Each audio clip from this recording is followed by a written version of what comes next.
Imagine needing a life-saving blood transfusion. Imagine a quick or sudden accident occurring in your life, and you're one of the millions of people who are going to need a transfusion to stay alive to see another day.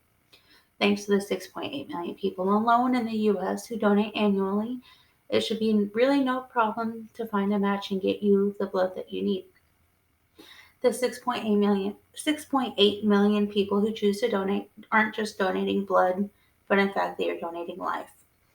The blood given helps people to be able to live to see another day, quite literally, to be able to grow up and have an actual decent life.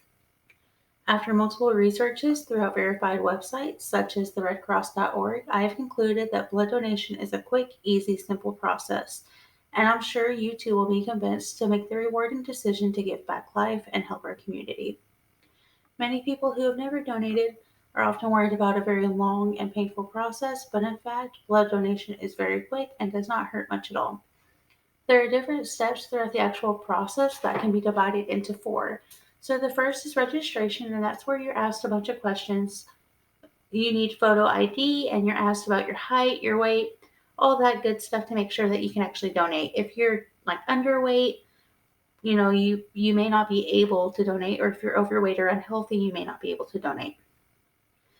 The second part after you make it past registration is basically like a mini physical, and they check your hemoglobin levels, your blood pressure, your pulse, and your temperature. And this is to make sure you're healthy and okay. They may also check your iron levels to make sure that you're actually being able to donate. And this is just to make sure you're completely healthy and the blood that's given is also healthy. So after passing these two, you go into the actual donation process, and this is the scary part to many.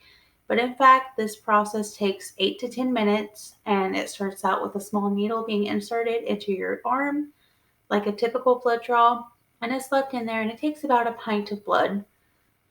After the 8 to 10 minutes, and once your blood is collected, you go on to the recovery period, which is very short, and it's pretty much just to make sure you're feeling okay and not very lightheaded.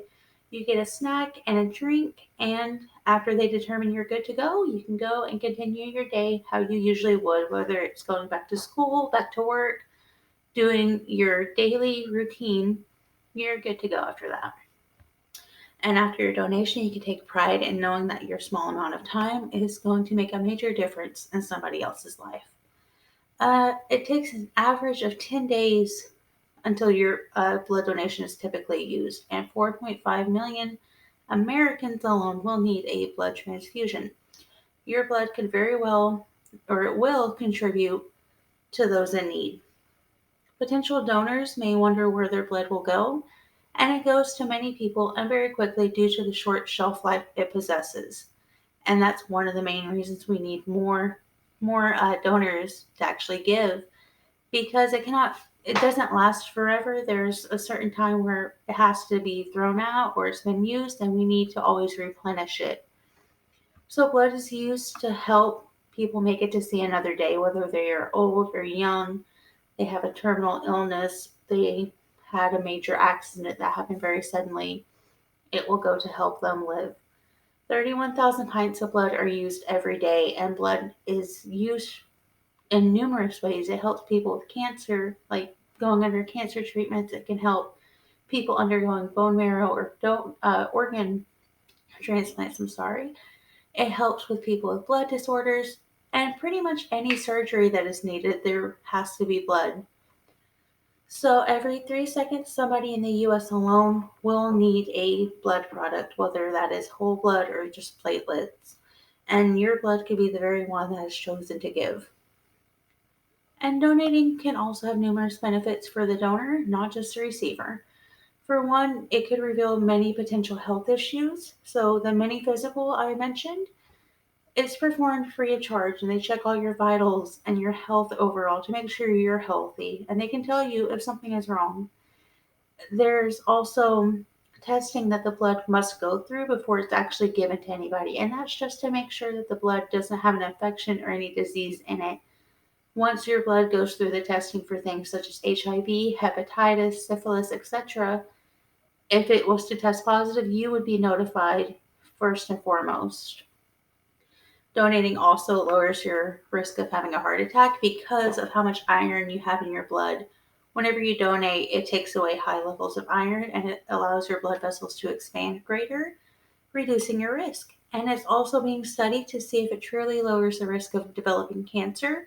There's a study where they can see a correlation between those who regularly donate and a lower level of the risk of cancer. So, in conclusion, blood will be needed by millions across the globe, and it's a quick and painless procedure that only takes moments of your time, but it can give days or even years to those in need. And not only can you give the gift of life, but you can also be benefited as well. Over 6.8 million people in our country alone choose to donate. Why not join the millions of selfless people and choose to donate to those in need?